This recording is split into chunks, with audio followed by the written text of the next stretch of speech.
La verdad es que si hablamos del racismo tenemos que ser profundamente pesimistas. Vamos a dar por sentado algunos hechos. Normalmente, cuando vemos la cara de una persona de otra etnia, nuestra amígdala se activa particularmente. La amígdala es una región en forma de almendra de nuestro cerebro que está encargada de gestionar el miedo. Si eres pobre, cuando tienes 5 años, el desarrollo de tu lóbulo frontal está probablemente un poco retrasado respecto a la media. Por su parte, la oxitocina nos hace desagradables con los extraños. La empatía no se traduce necesariamente con actos compasivos, ni el desarrollo moral perfeccionado se traduce necesariamente en que hagamos lo difícil, pero correcto. Hay variantes génicas que en determinados contextos hacen que tengas una inclinación hacia actos antisociales. Y los bonobos no son absolutamente pacíficos. De hecho, no hay nada parecido a aquello de el buen salvaje. La humanidad, en todas las épocas de su historia, ha sido violenta, ha sido cruenta y sobre todo ha odiado al extraño, al extranjero, al que era diferente. Eso no nos deja mucha opción para ser optimistas, ni en el tema del racismo, ni tampoco en temas similares, donde participa el tribalismo de una u otra medida. Las fronteras de los países, los acentos al hablar, los idiomas, todo tipo de particularidades que hacen que una persona no sea de nuestro clan, automáticamente produce una sensación de extrañeza, de diferencia, de inferioridad. Sin embargo, hay un pequeño espacio para el optimismo. Por alguna razón que no sabemos muy bien, aunque tenemos algunas teorías al respecto, muchos de nuestros peores comportamientos están desapareciendo y lo están haciendo a una velocidad impresionante. Hay un gran interés en analizar qué podemos hacer para mejorar todavía más la situación. Bienvenidos a Baker Café.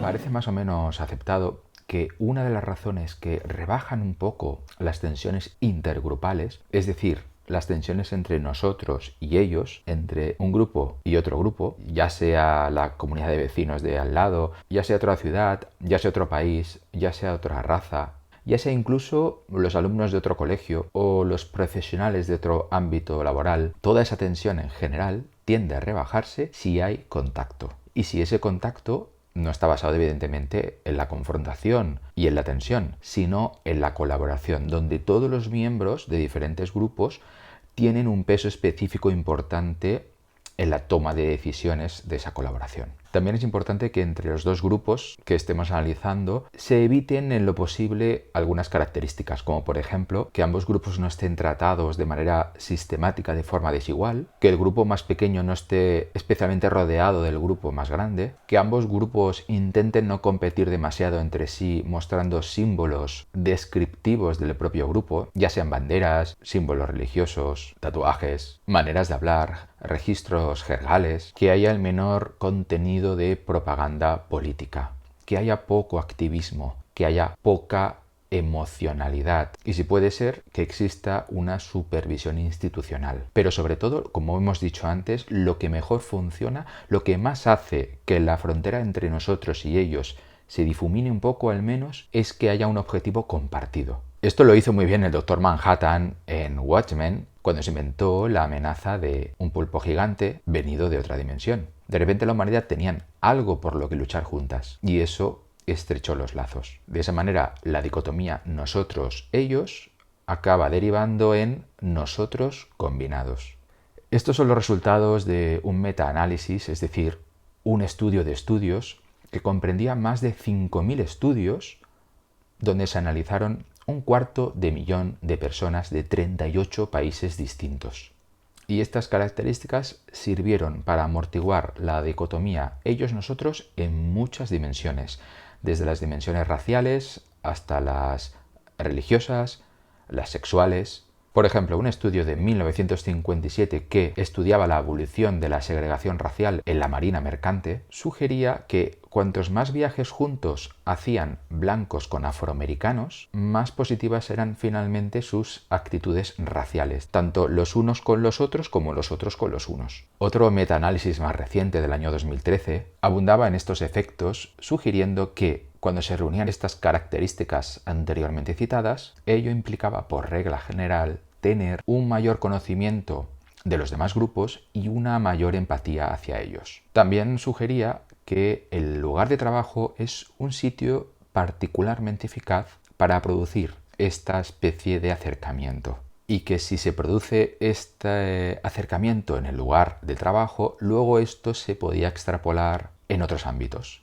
Incluso se decía que las interacciones sostenidas en el ámbito online también producían efectos beneficiosos. Todo esto parecen buenas noticias. La teoría del contacto parece funcionar y de hecho está funcionando de una manera espectacular. Parece que cada vez no solamente somos menos racistas, sino también tendemos a respetar más las opiniones ajenas. Es cierto que hay un poco de polarización en el ámbito de las redes sociales debido a su naturaleza algorítmica, es decir, a la propensión de las redes sociales a presentarnos a personas e ideas similares a las nuestras, con lo cual se genera una especie de cámara de ecos que al final nos hace creer que el mundo más o menos piensa como nosotros, así que a la hora de enfrentarnos a una persona que no piensa como nosotros, nos parece alguien raro.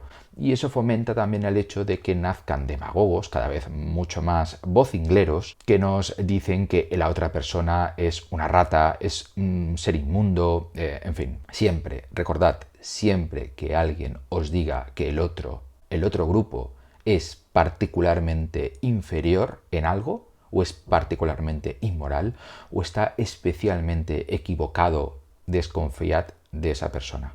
Es cierto que muchos de los estudios que intentan analizar cómo el racismo y otras formas de discriminación se han ido reduciendo a lo largo del tiempo se basan básicamente en encuestas. Y las encuestas, bueno, ya sabemos que la gente muchas veces responde a aquello que se espera de ellas.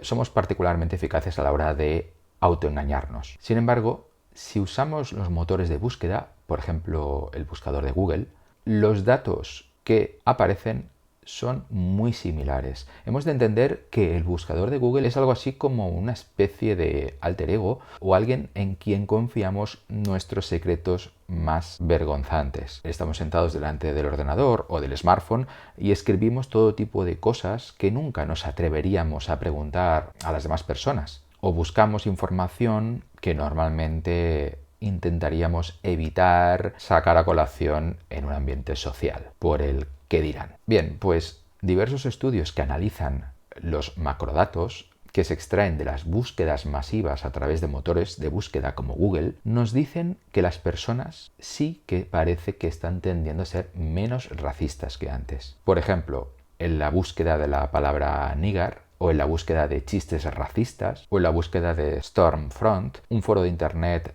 neonazi, supremacista blanco, antisemita y negadora del holocausto, en fin, lo mejor de cada casa. Además, los macrodatos también nos ofrecen un panorama muy distinto de lo que creemos acerca de la ideología de derechas e izquierda, o republicanos demócratas. Tendemos a pensar que la gente más conservadora tiende a ser más racista o más discriminadora, o a mirar al diferente de una manera menos comprensiva. Pero esto no es necesariamente así si atendemos a los macrodatos. Es decir, que el racismo, aunque haya descendido, es transversal. Si tendemos a ser cada vez menos racistas, no solamente es por la teoría del contacto, es que sencillamente ser racista no tiene sentido. A la mínima que analizas los datos, te das cuenta que diferenciar a las personas según su color de piel es absurdo, no tiene sentido. Los genes que confieren pigmentación en la piel son muy pocos y no están determinados por un genoma concreto. Es decir, la diferencia entre una persona blanca y una persona negra a nivel genético es mínima. De hecho, hay muchas más diferencias genéticas entre dos afroamericanos que entre un afroamericano y un europeo. Fijarnos en el color de la piel es como fijarnos en el color de los ojos, la forma de la nariz, el color del pelo. Realmente no nos ofrece información genética, es decir, no nos ofrece una información real sobre esa persona. es cierto que hay una gran diferencia entre una persona blanca y una persona negra, pero estos son diferencias fenotípicas, que no genotípicas. El fenotipo es algo así como el aspecto que va a tener un pastel cuando lo cocinemos. Y el genotipo son los ingredientes del pastel. Aunque siempre usemos el mismo genotipo, es decir, la misma colección de ingredientes, puede ser que el pastel a veces nos salga más oscuro o más claro si hemos usado demasiado el horno y otros factores ambientales. Es decir, el fenotipo es una mezcla del genoma y el ambiente. Así que considerar la raza negra es tan impreciso como considerar individuos que procesan mejor el oxígeno a gran altitud, pues entre ese grupo de personas se encuentran algunos negros africanos y también algunos tibetanos, si bien la mayoría de negros africanos y tibetanos no disponen de esa capacidad genética innata para procesar mejor el oxígeno a gran altitud. Además, el tono de piel de los habitantes de diferentes países se adquieren por vías históricas y biológicas diferentes. Es decir, que no hay dos negros parecidos, hay una gran diferencia de tonos, hay una gran gama de grises, como en las películas en blanco y negro. Buscar diferencias significativas entre etnias y áreas geográficas es, en conclusión, bastante infructuoso, porque estamos mucho más mezclados de lo que pensamos, aunque el color de la piel no nos deje verlo, aunque el acento a veces nos dificulte darnos cuenta que la persona que tenemos delante, en el fondo, piensa como nosotros, siente como nosotros, es bastante parecida a nosotros. Aunque lleve otro símbolo religioso, aunque ondee otra bandera distinta, aunque incluso vote un partido político que nos parece aberrante. Y eso es algo que, curiosamente, Charles Darwin ya nos lo recordaba en su libro El origen del hombre de 1871.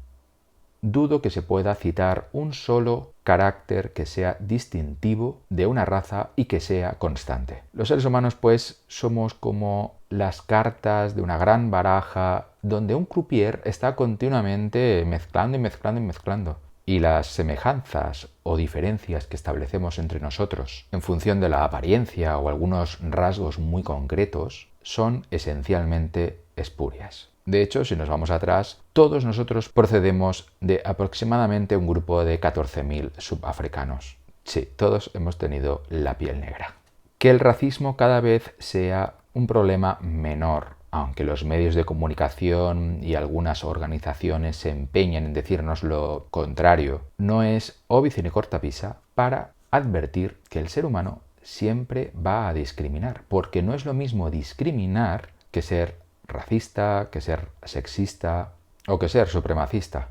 Discriminar significa que, dada una cantidad inabarcable de opciones, tenemos que escoger qué opción nos gusta más. Y cuando nos gusta más una opción frente a la otra, puede haber un sesgo racista o puede haber otro tipo de preferencias que nada tienen que ver con el racismo, con el sexismo o con el supremacismo.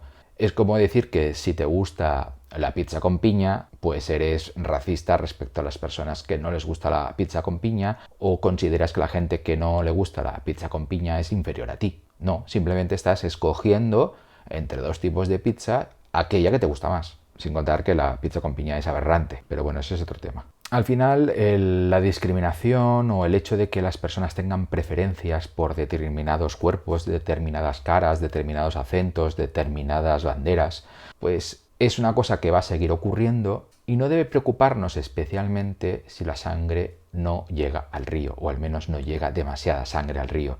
Y visto lo visto, parece que la cosa va cada vez mejor, así que tampoco deberíamos emparanoiarnos. Sencillamente deberíamos aceptar que nos llevamos cada vez mejor entre nosotros, a grandes rasgos, pero igualmente necesitamos crear pequeñas fronteras y crear dinámicas de endogrupo y exogrupo y unirnos a grupos un poquito que nos definen como personas o donde queremos prosperar, donde queremos sentir que estamos compitiendo con pares y no con extraños. Y bueno, a veces también es inevitable que en la sociedad pues haya gente que prefiera a alguien alto, a alguien bajo, alguien no estrábico, alguien delgado, alguien gordo, alguien con la dermis limpia antes que la dermis tachonada de acné.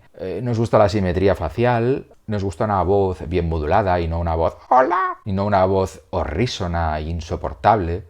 Todo eso son preferencias más o menos innatas que vamos a tener que lidiar con ellas día a día y que simplemente fijándonos en 3 o 4 de ellas e intentando eliminarlas del todo de una manera casi orwelliana, lo único que vamos a conseguir es que otras discriminaciones u otras preferencias adquieran más peso. Al final es como una red inextricable de una telaraña. No sabemos exactamente qué es lo que provoca qué, y si tiramos de este hilo, pues a lo mejor estamos provocando un efecto en otro sector de la telaraña que resulta imprevisible. Quizás en un futuro se desarrolle algún tipo de algoritmo que tenga en cuenta todas nuestras particularidades, nuestra edad, nuestro peso, nuestro índice de masa corporal, nuestra altura, nuestro tipo de voz, el canon de belleza vigente, nuestra amabilidad, nuestro trabajo.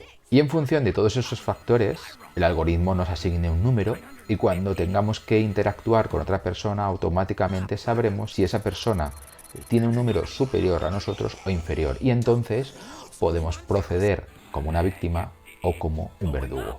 Pero la verdad es que una aplicación como esta es lo más parecido a un capítulo de Black Mirror.